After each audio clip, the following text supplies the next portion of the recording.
All right, we are live on Facebook. So namaste, greetings, sat sri akal, shalom, assalamu alaikum, shalom, dorud. Good morning, good afternoon. Which part of the world are you in, Marina? I'm in London. All right. And welcome to the Author Experience conversation. And we look forward to learning from you about your book. Just to tell you, and a warm welcome to all the people who've joined us on on Facebook Live. Just to tell you a little about the Author Experience conversations, Marina, as you know, and I had shared this with you, we started the conversations during the COVID lockdown in 2020.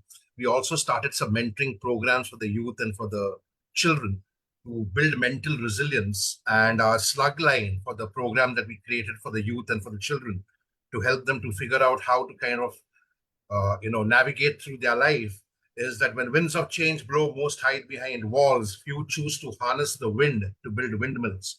And our mascot mentor for the mentoring programs that we had for youth and for children from schools and colleges was William Kamkwamba, the author of the book The Boy Who Harnessed the Wind, which was also made into a movie, which is one of the top best-selling movies on Netflix today. Author Experience Season 5 was started around 5 weeks earlier. We've had some stellar authors from around the world. And what we're doing now in Season 5 is every Sunday, we profile a international best-selling author. And then we also have best-selling authors from India. So we started with Bishop Ria. Bishop Ria wrote this book called Caught in Between and was also the facilitator of the Oslo Peace Accord between Israel and Palestine way back in the 80s. And after Ria, we had Sanjay Jha, who's a politician from India, part of the Indian National Congress.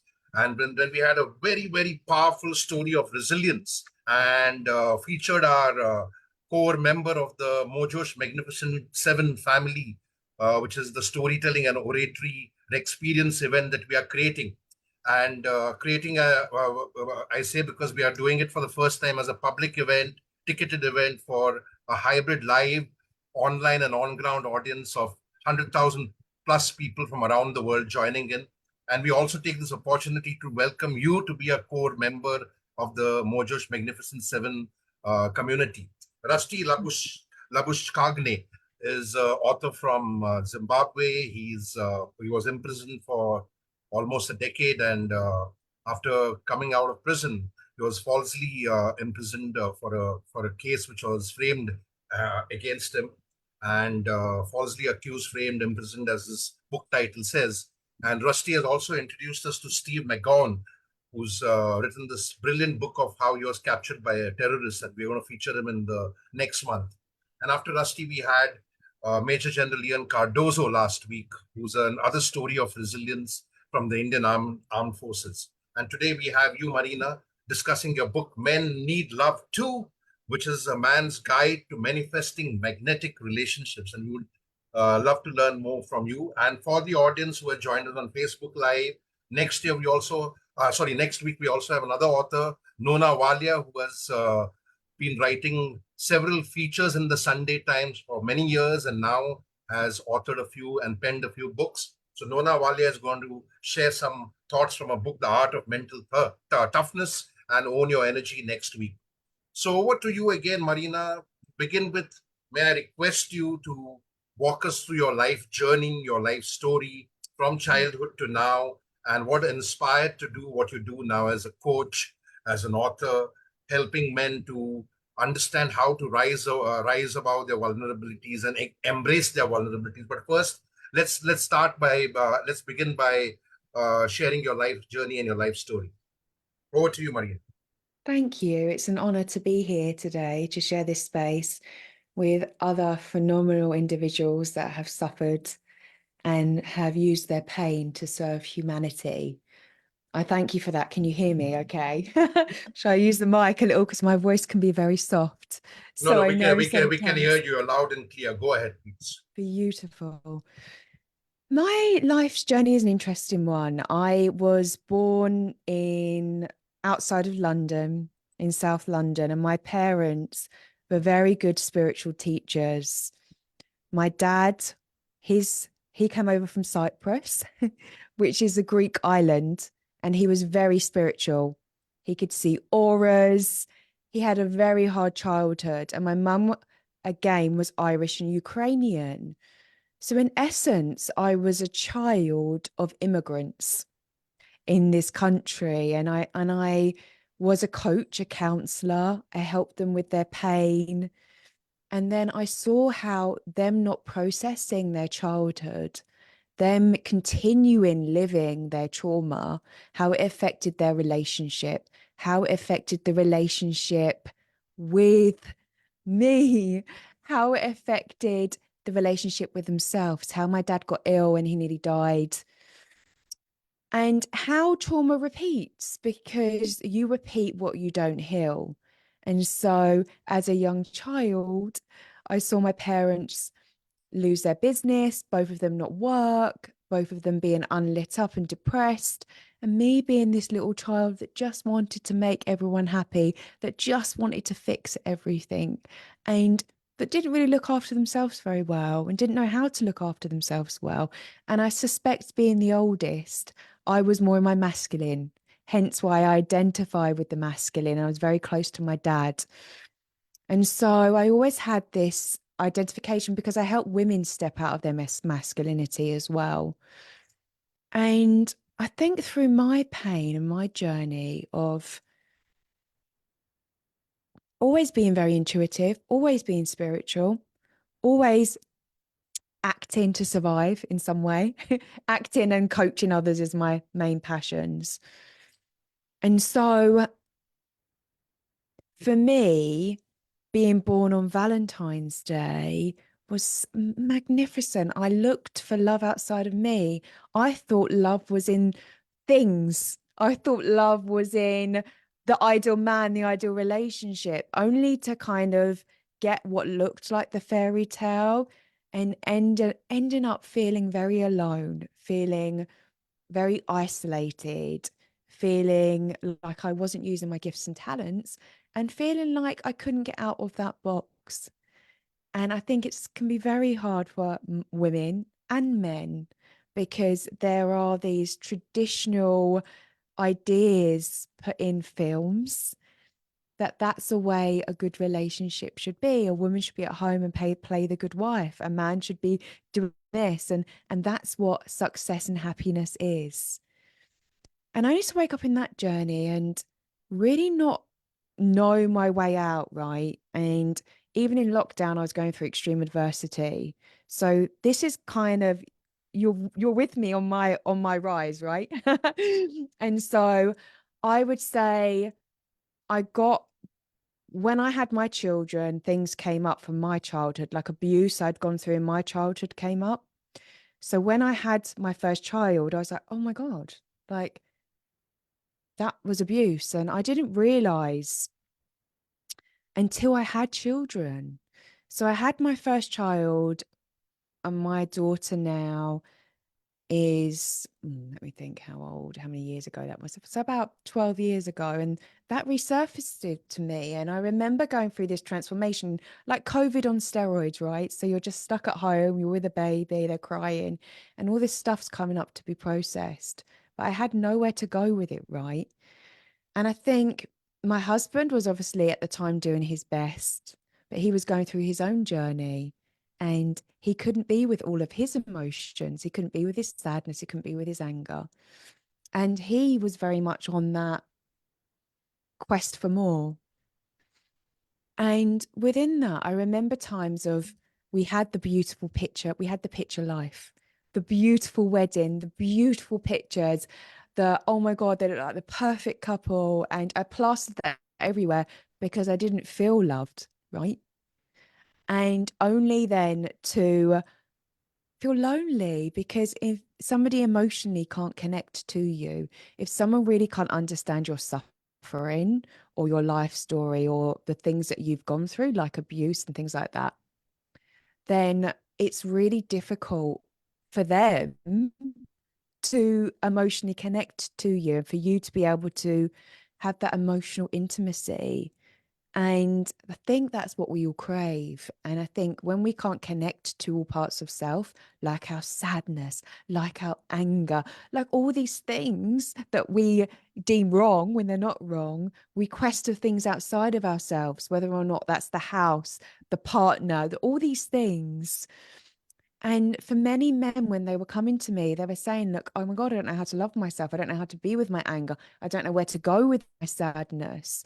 And I suppose witnessing and being around other men that had gone through this that are very close to me, that I was too close to help, right?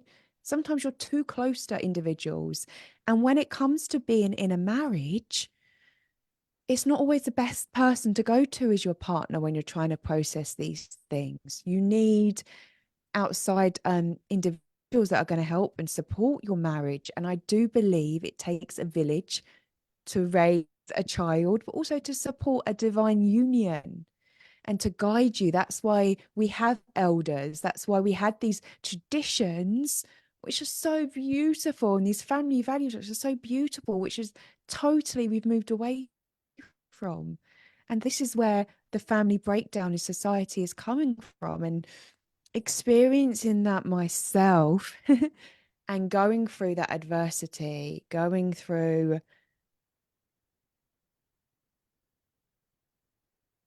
being in lockdown and being, going through this horrible time of a divorce where I felt like an object that was discarded. I never want anyone to feel like that. And I understand where it comes from. Because again, if we haven't processed our emotions, if we can't have open and honest conversations around what we're attracted to, what we're into, if somebody else is attractive, if we can't have them conversations in our marriages and in our relationships, and not in a deviant way, just in an open and honest way, then that creates shame, and then that creates unsafety, and then that creates fear, and what you fear you attract. And I would always say, this is where I'm like, when it comes to relationships, have these honest conversations. Don't make people wrong. It's okay if you find someone else attractive. It's okay to talk about these things. All parts of you are welcome. And I believe that was one of the results of my relationship breakdown.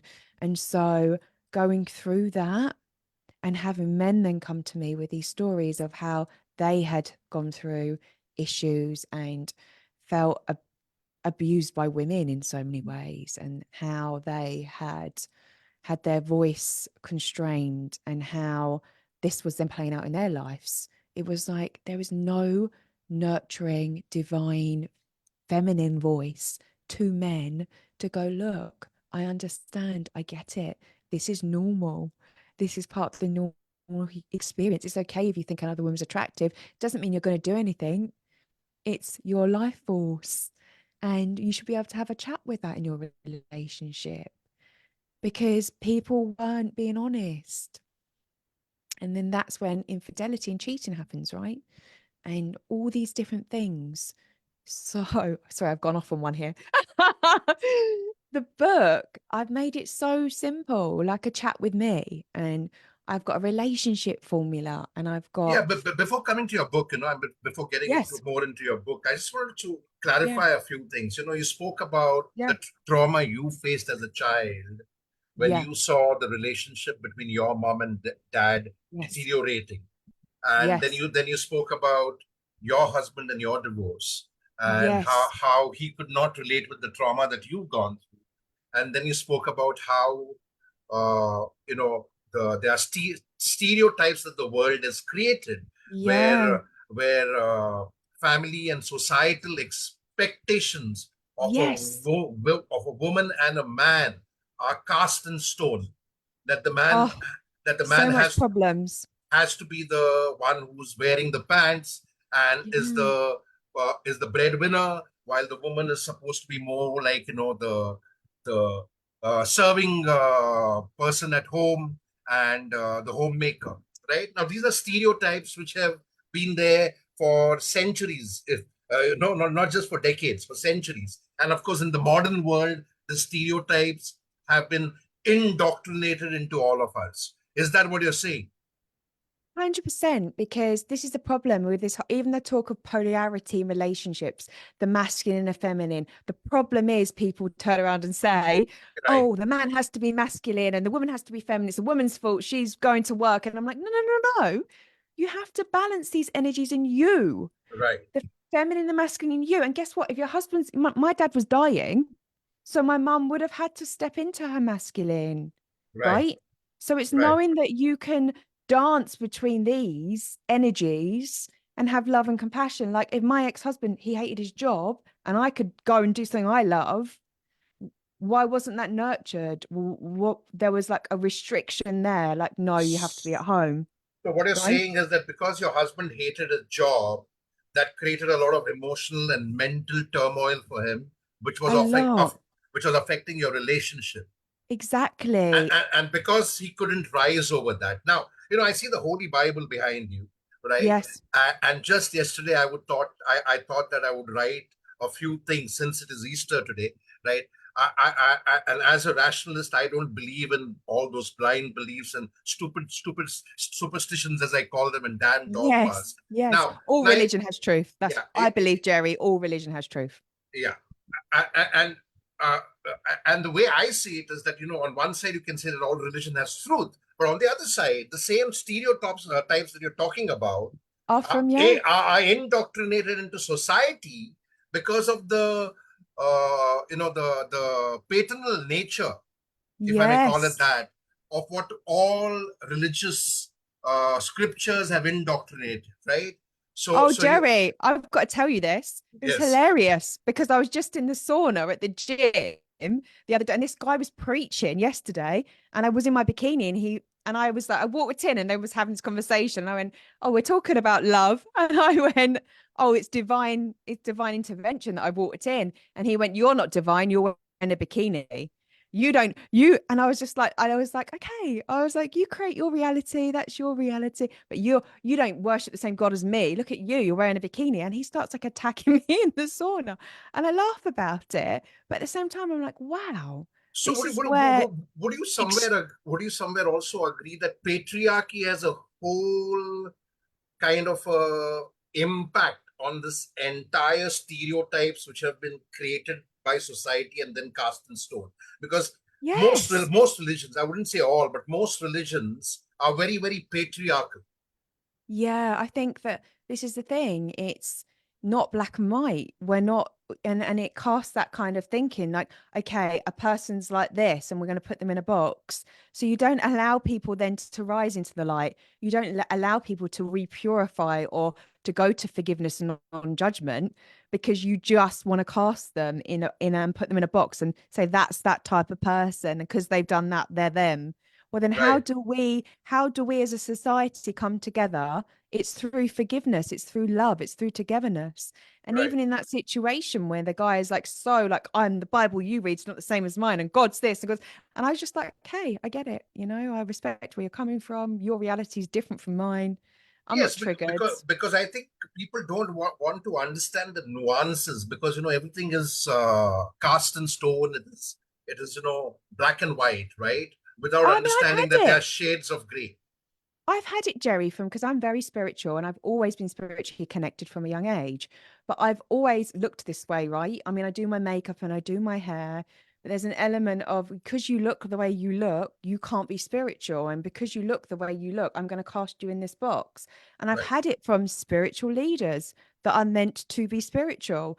And I can feel it because I'm very intuitive and I can feel it all the energy coming to me. And I'm like it's it's a kind of good way to easily see who's really in their energy field and who can read energy and who's I've got an open heart chakra.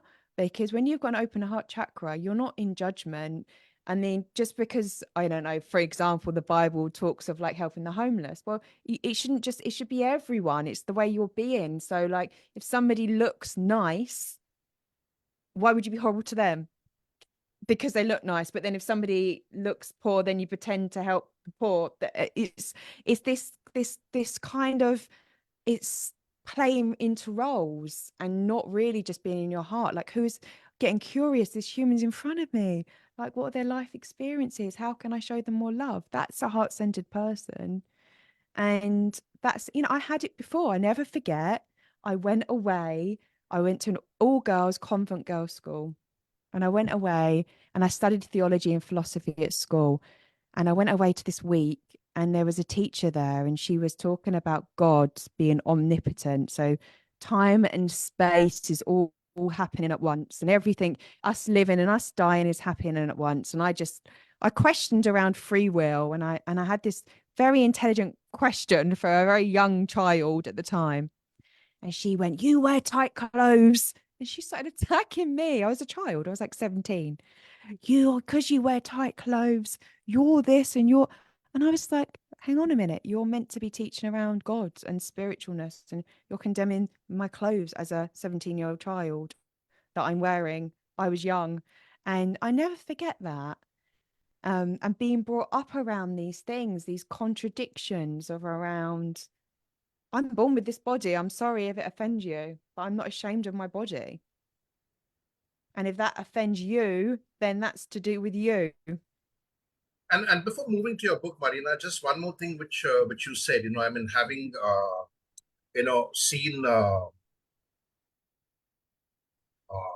expectations going awry right from your childhood, between your mom and your dad, and then with your own life, with your own spouse, and the divorce which happened during COVID, I guess. You spoke about how men also kind of face different issues, and how women kind of impact men negatively. And at the same time, Yeah. whenever we talk about domestic violence, the, Yes. the the man is always the offender. And of course, the man, if you put the genders together, the man uses physical violence because probably they kind of have more strength or whatever, Yeah. right? It's the testosterone at work. But at the same time, there are several people who are now working on violence towards men from the women, right? Which is from the spouses of the men. And we have a few of them as our Rex Karmavir Global Fellows who are working in India for safeguarding the interests of men. And the violence that men are subject to by women is not only physical but also emotional and mental. Yes. And Yeah. Yeah. any Sad. insights on that, Marie? I mean, listen, it's a personal passion of mine because I saw it growing up with my dad and my mum. My mum was very much more the cold one, being Irish Ukrainian. And I can understand from her perspective. And this is why I also say, if you get to that point where you're putting someone down and you're not building them up, don't stay. When abuse shows up, leave. Because I saw how that affected my dad's health and how he got ill, and then how his hearing went because he didn't want to hear what was being said, and then how all his health deteriorated. At the same time, I can understand both of their trauma, both how they co-created that, both how they needed that. And, so I understand the trauma bonding element.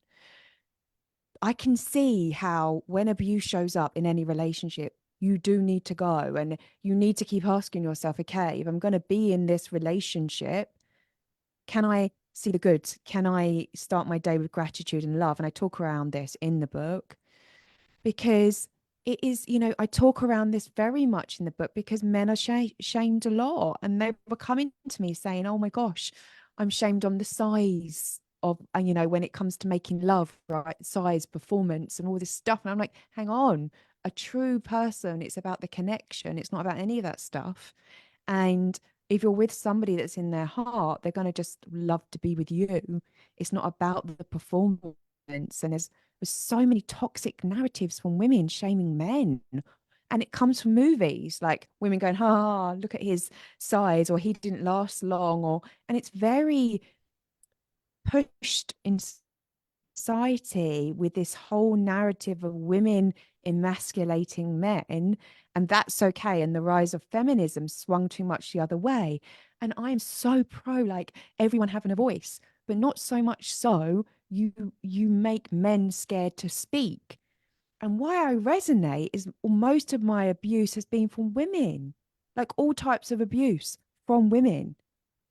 And so I can sometimes be in these places where women have been gone through different types of violence, and I feel scared of them. Like I can, let alone a man, when they're talking, because I can see they haven't worked towards forgiveness. I can see they haven't integrated, they haven't got to a place of love, and now they're becoming the abuser. They're not going, hang on a minute, men go through this too. Hang on a minute, men have been sexually abused too. Women also sexually abused. They haven't talked about any of this. And these, I feel scared because I can see the types of energy that they're in, and now they want to get back at men, and now they want to have a go at men, and now they want to put down all men, and ha ha ha, this is funny. And I'm sitting there afraid. I mean, obviously not that much, but you know, there's an element, there's an inner child in me that's like, oh my God, I'm a little bit scared of this. So there's an element of me wanting to protect and nurture anyone that feels like they've had their voice taken away, that feels like they can't speak up for themselves, that they that that it is equal. It's not one way or the other way. And the only way, if we look at abuse, sexual abuse, any type of abuse, the only way that we come together is if we understand and love one another.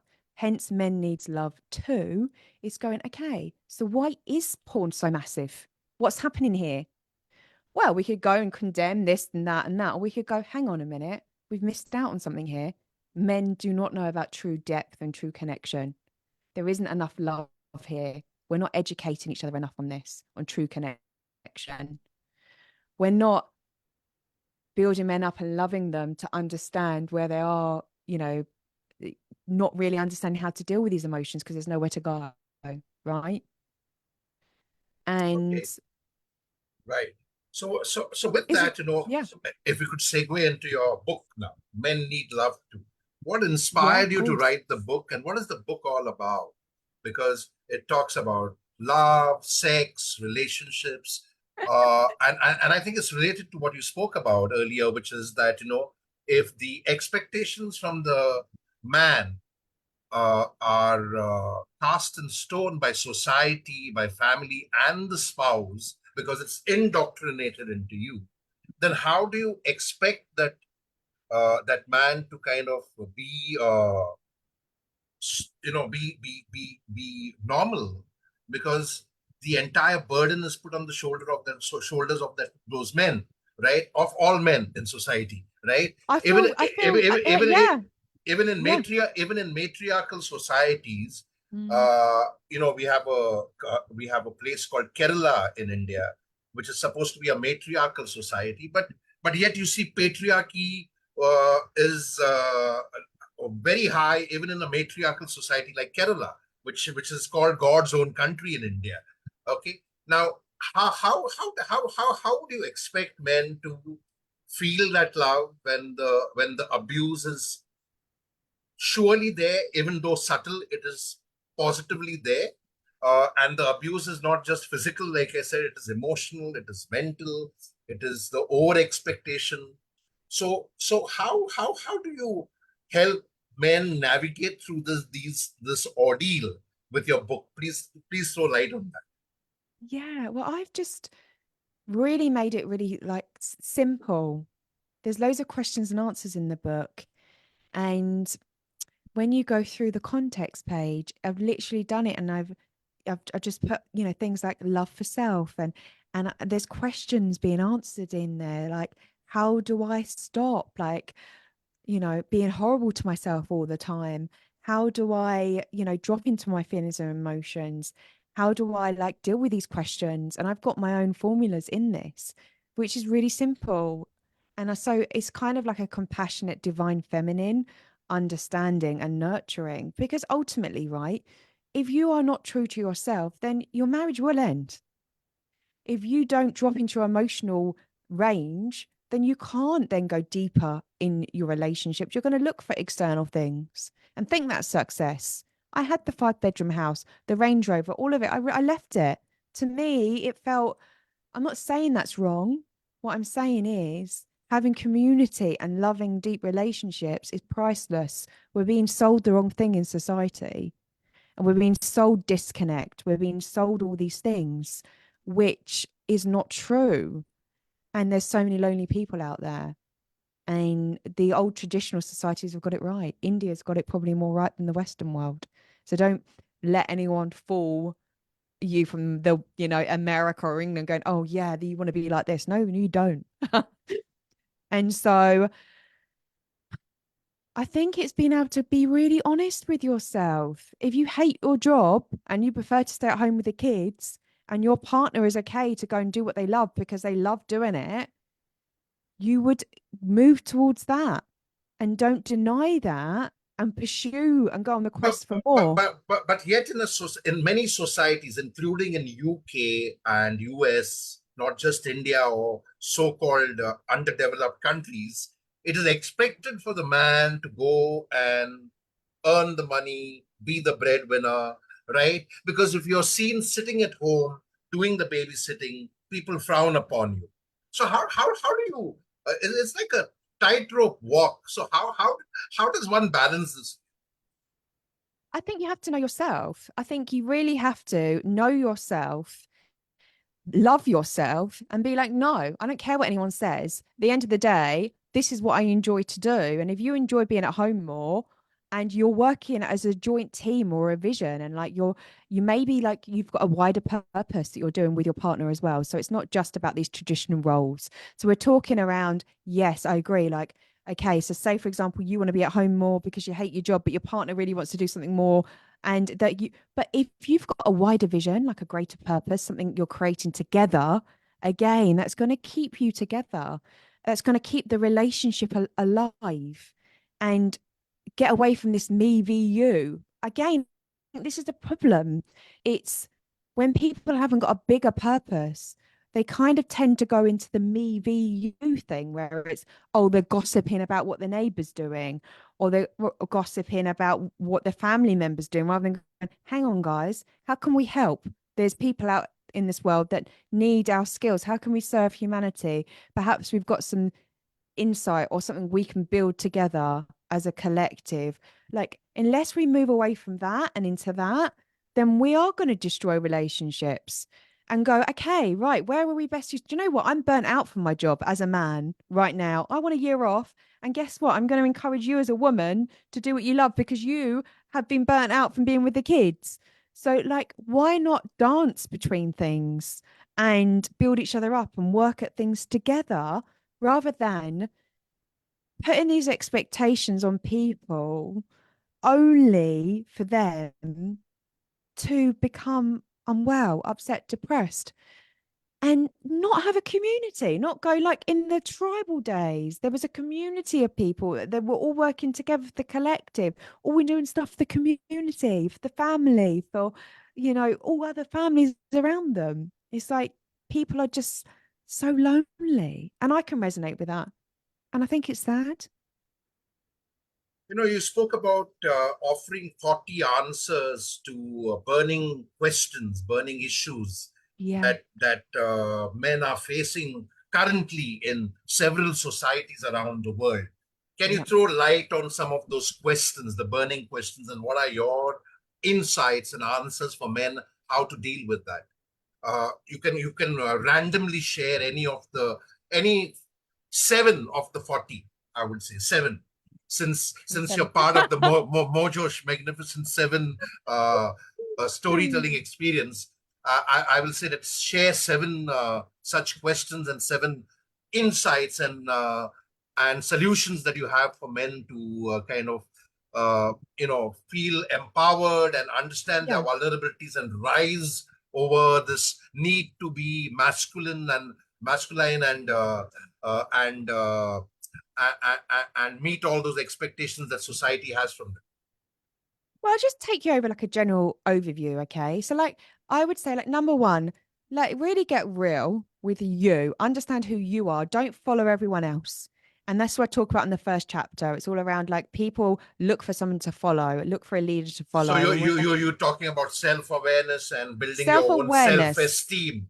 I mean, self self-esteem esteem, is very important because if your validation is always being sought after from outside, then your validation within is weak and shallow. Is that what you're Yeah. saying? All Yes. So right. Okay. self-confidence, self-esteem, self-love, knowing who you are, knowing what you like, then you're very strong internally, right? You can't be swayed. Okay. That's Okay. really important to have that, grounding and not to look for that. Then really understanding that it's not you v anyone. It's not you v the woman. It's not you v anyone in society, that all conflict really arises from conflict within. So have a look at any resolved conflict that's going on within you and love that more. My formula really is, listen, things are going to keep showing up. If you're anxious, until you go, thank you, anxiety, you've just showed me that I don't want to be around these people that are all drunk in the bar, because it feels off. I'm scared. Okay, great. Thank you, anxiety. I won't do that. I love you for showing up.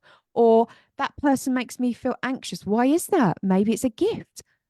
Let's look at that. Let's love that. When you love it, it doesn't show up as much. It's that taking whatever gifts or whatever your body's telling you and loving it, which transforms everything, right? So I talk about that. Then there's other questions and stuff like, okay, Marina, like, what's the difference between making love and not making love? And then I've got, okay, well, it's not about a performance. And again, society puts on this, we have to perform, we have to look a certain way.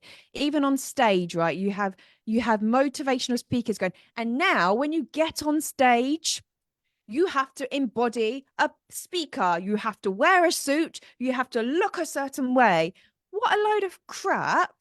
No, you have to be you. And if you is having no shoes on, and if you is just being, okay, this is how I'm showing up, that's how you show up.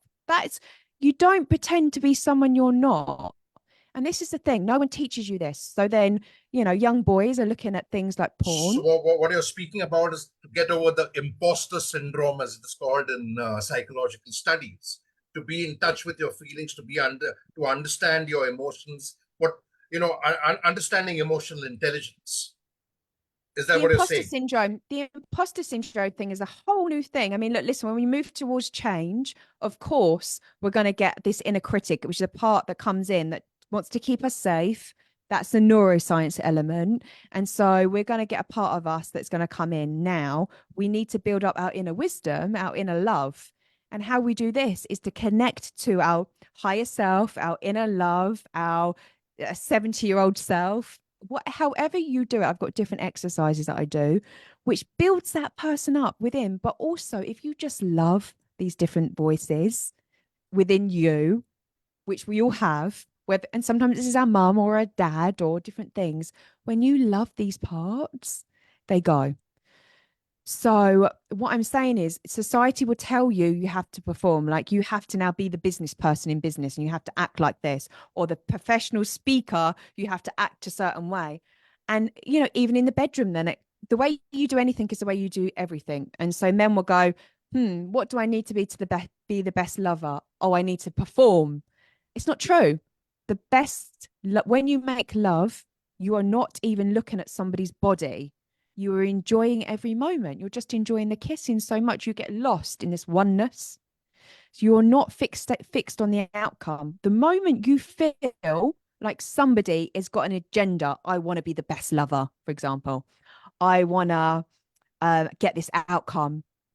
The moment you feel that is the moment the magic is lost, the disconnect is lost, and the moment you drop into, I believe, what I call not making love. So I won't kind of go and swear on here, but you drop into that just doing mode, that pushing mode. And that isn't genuine. That's not from your heart. You're not in flow. Like now I'm just chatting, I'm in flow. I'm not thinking about what I'm going to say next. I'm connected to divine source, and whatever comes through me is meant to come through. The same. And when we give men permission to go, actually, you know what? In this moment, you are going to be the best lover if you just enjoy kissing. If you enjoy kissing, the smell, the taste, you allow yourself just to get lost in all of that, and you get out of your head and into your heart, and you don't focus on yourself, right? If I'm here, even if I'm speaking, see how this transfers to every area of your life. if I'm thinking, what does everyone think of me? It's going to be shit. But if I think about what's my bigger purpose, how can I serve? How can I use my pain to help others? Or if I'm in that making love experience, how can I give my pure love energy just to this enjoying this one moment of just kissing without no expectation of whatever comes next? That is when So, you're in love. so what you're saying is to be in the moment and not have this anxiety or stress of being a super performer or being some Yeah. kind of Greek god in Yes. that moment of lovemaking. Is what you're saying? In love Because I making think and in life. In general, like even on stage, right? For me, I've come from a massive sales background, a sales and performance background, and I suppose I resonate with this. And that's how I ended up working and being around a lot of achievers and a lot of people that have achieved greatness and understanding them because I had a perfectionist inner critic. And I think understanding all this really enables you then to drop in and go, what's the true me?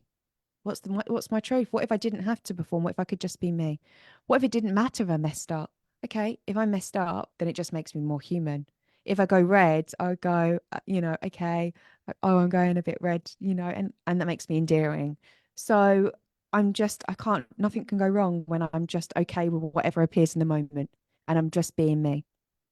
And if you do that in life, you are free. That's freedom. very nice. You know what research shows you, and this is a research done by one of the topmost, not topmost, but the biggest HR think tank in the world called the Gallup organization. And what Yep, the Gallup. Gallup organization study shows you, the study was first commissioned in the year 2000 and 2024 as we speak. This is the 25th year of the study. And what the study shows you is that 85% of people who come to work worldwide, men, women, people from all genders, 85% of people who come to work worldwide hate their jobs, right? Yeah. Now, I went deeper into this research and I came up with three main reasons why people hate their jobs. And the first reason is an external reason because most people join a place, but you don't work for the place or the organization. You work for a person called the boss. And Yep. most bosses around the world are squeezing lemons and making the workplace toxic, like I always. Now Yep. that is one reason why people hate their jobs. And the second reason and the third reason are not external reasons; they are internal reasons. And this brings me to your book again, where you speak about how you need to break free from victimhood. And the second reason people hate their jobs is because they are not truly doing what they really wanted to do in their teenage days. When you have a dream, when you want to pursue a passion, when you want to chase your dream. So that dream goes on a back burner because of societal, family, and other expectations from you, where you need to get a job, especially as a man, where you need to get a job and be the breadwinner. And now that dream has gone on the back burner. And Yeah. what psychological studies, what studies in psychological programs show you is that slowly, because you're not doing what you truly wanted to do, you're not doing what you love, you start forming what is called as a victim mindset. And not Mm, only men, but women who are working also to earn the money because, it's become a lifestyle issue now that, you need to yeah. keep up with the Joneses, as they say in America, right? Yeah, Where Jerry, you, it's self-betrayal. I it's mean, a, what yeah. you're talking around, and I've done a lot of leadership coaching in organizations, and I was top performer. So I'd go into organizations from a sales background. I'd go in and I'd be a top performer, and if the environment was toxic, you would always get these middle management, which were the kind of hardest people to deal with. And the CEOs were amazing. I've always got on with all CEOs because they were cool. They were just, you could have a chat to them on a level, but it was kind of like that trying to prove something Absolutely. element. And Marina, just to complete what I'm saying, now when Yeah. you're living a victim with a victim mindset, 24/7, 365, because you're in that job, because you need to pay the bills, right? You need to pay the bills. So the second reason is that people are not doing what they truly wanted to do, and they're doing a job because they have to pay the bills. They have to pay for all those lifestyle, materialistic things that they have bought with money that they don't have. So they borrowed to please people who don't care. But Yes, yet so true. you live that lifestyle because that's a societal expectation from you again. Yes. And the third reason why people hate their jobs is because they don't really have a purpose of life. They don't really have a direction. They don't know where they want to go, but yet they're running very fast. Now, in that rat race, when you're living this victim mindset 24/7, 365, how do you expect people to break free from the victimhood is my question. Well, I believe that you just go towards creativity and what lights you up. So even if that's one small thing, right? I love acting. So I started just doing acting again and motivational speaking. It wasn't an outcome. I was just doing it because it lit me up. And the ultimate thing is it's really interesting what you're saying. I believe it's so true because if you do a job you hate, you're betraying yourself. If you're betraying yourself, how do you expect your partner to be attracted to you? How do you expect not to betray yourself in other areas of your life? Because you're doing a job you hate, well, then what you're going to do next? Cheat on your wife? So there's an element of self-betrayal is the big one.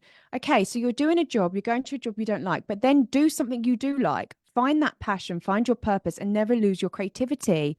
Creativity is the key to a successful relationship. You want a successful relationship. It's not about more money. I had the flash holidays, the car, and all this. I wanted creativity. I wanted dinner on the floor with candles and someone to stare into my eyes and go, I've got your back. I can hear your pain. I can understand. I can empathize with you. None of that matters if you don't slow down and connect to yourself and the person in front of you. And so it's going, okay, actually, I might just burn it all down. Do you know what? I'm unhappy. Like I have completely burnt it down. I've literally burnt down my life. I'm starting. I don't care. I don't need any of it. The Very house, nice, and the I'm very car. happy. And I'm very happy that you shared work on your creativity, because creativity is one of the most essential powers that we have kind of spoken about in our Mojo Inspirator self-help book. And when we talk about creativity, we're not just talking about being creative with ideas. We're talking about creating your own life, creating your own path, creating your own love, creating your own marriage, creating your own happiness, because all the power to do that to create that creation of whatever the creation could be lies in your hands. And if you are not utilizing that power, then it is very difficult to rise over the victimhood that we are speaking about. That's how I start the book, Jerry. I Absolutely. start the book as in you are the master, you are the creator. This is your life. You are the star in your show. Don't play different roles. Don't play the dad and then play the Jack the lad at the pub and then play the boss at work. And then all of a sudden you're all these different people and you actually don't know who you are. No, this is your life. Take responsibility and be you and find out who that you is. Creativity is one thing AI can't replace. Your Absolutely. creativity, it's your humanness. Absolutely. They can put a counselor or a leadership coach, but guess what? It's the Absolutely. energy that And heals. I'm happy you said that, because what research shows you is that many jobs, like a banker's job or a lawyer's job or even a surgeon's job, can be done by artificial intelligence now. So Yeah. all those jobs will become redundant in the near and distant future. But what research also shows you, that any job or any profession that requires emotional intelligence can never be replaced by artificial intelligence. So that's the insight for you and for all our readers, for all our viewers on Facebook Live. So work on your creativity, work on your emotional intelligence. Coming back to your book, and besides all the people watching us on Facebook Live, we also planning to take this author experience conversations as tutorials for Yeah. students, for school students from class 5 to class 12. And we are launching the Rex Karmavir Global Storytelling Fellowship, Student Storytelling Fellowship very soon in schools, where we would be, teaching students how to be a good writer, and that in order to be a good writer, you need to be a good reader and a good researcher. So coming to the storytelling tutorial, Marina, you've written your own book now.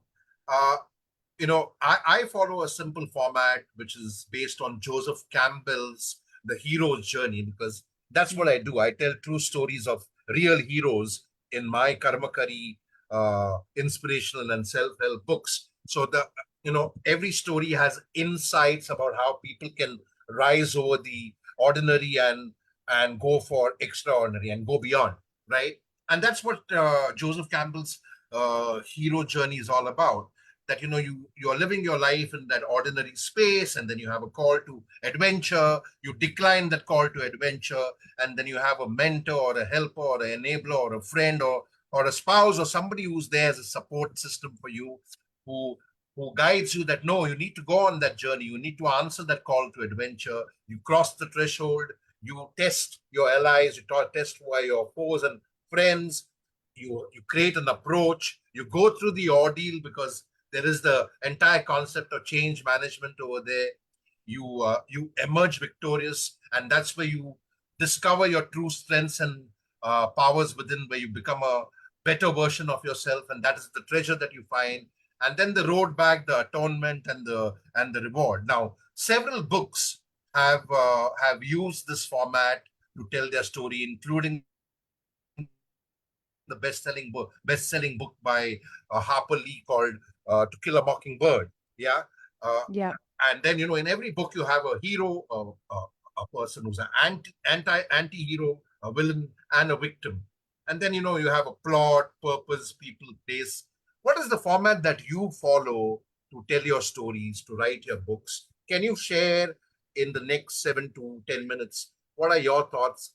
How would you guide the young students who aspire to be future writers to go about writing their book and making their book into a book that offers great insights, great knowledge, and brilliant takeaways for people who are reading their books?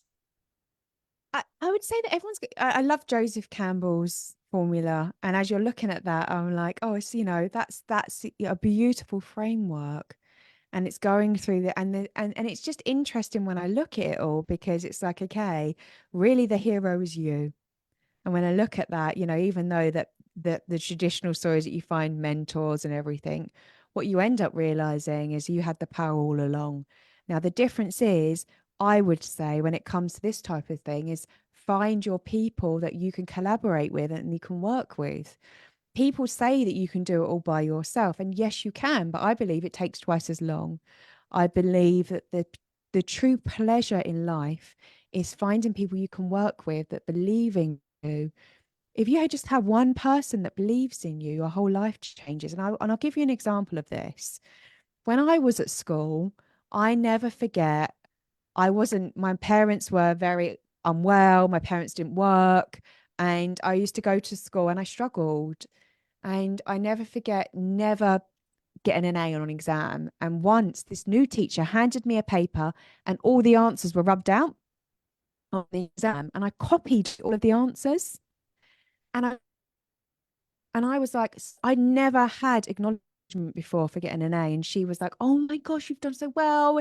You've got an A. You're amazing at geography. And I looked and I thought, I was so happy, because I never had that feeling. I never believing me.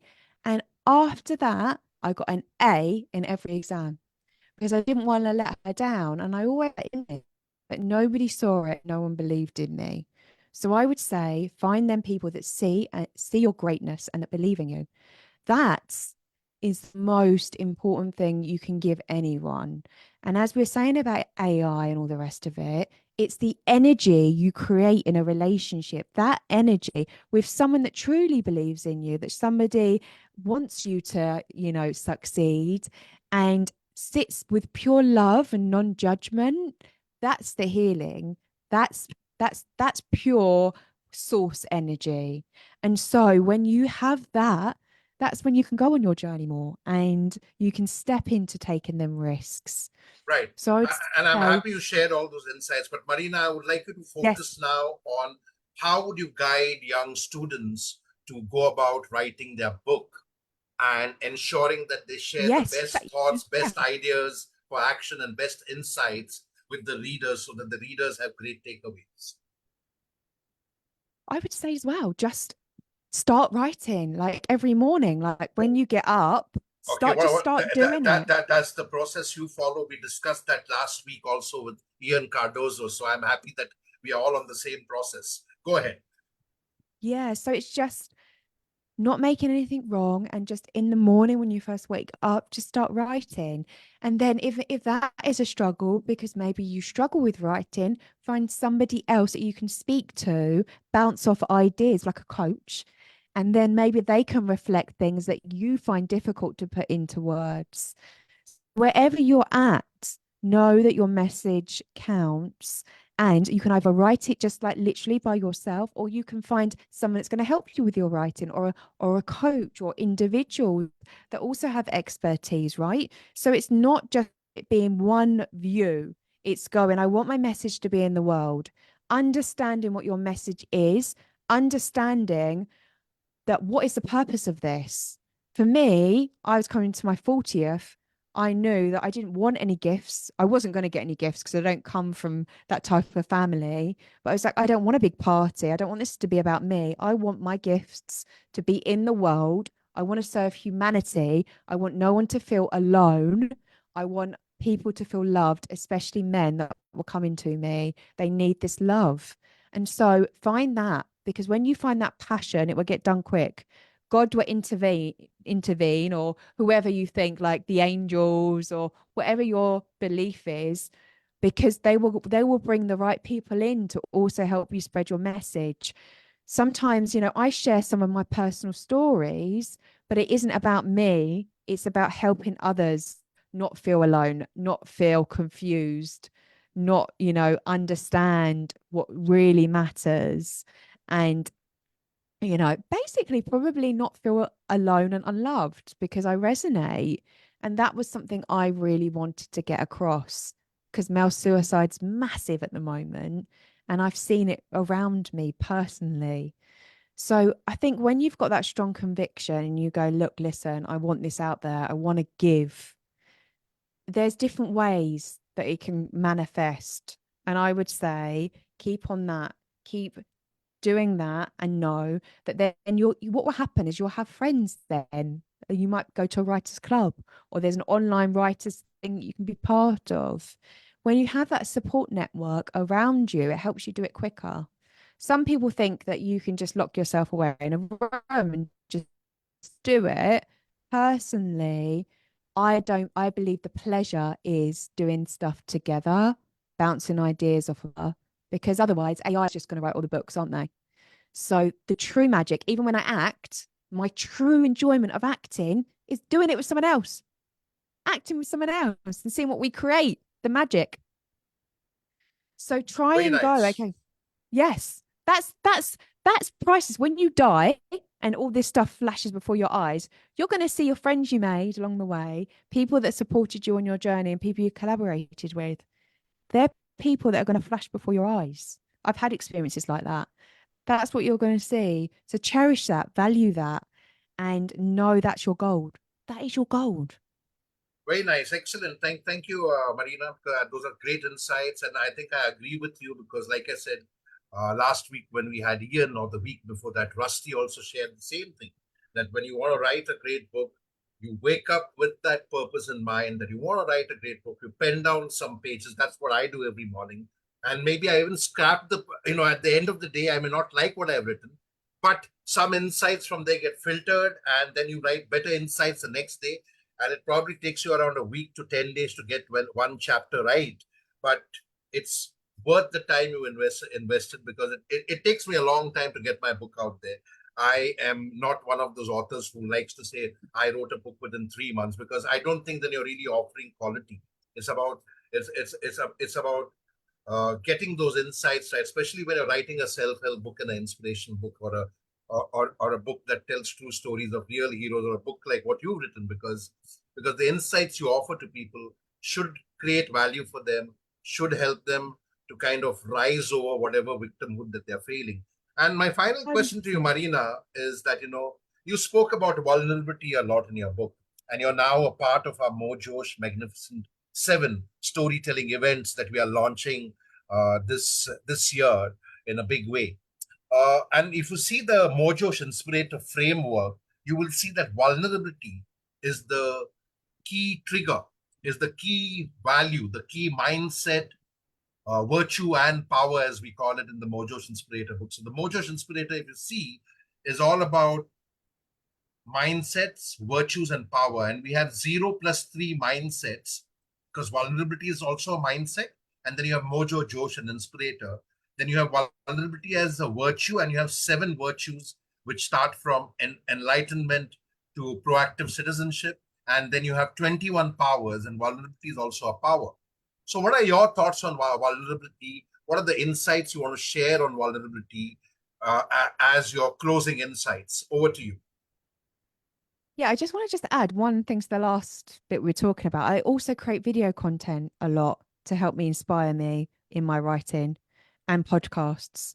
So again, it's not just one way.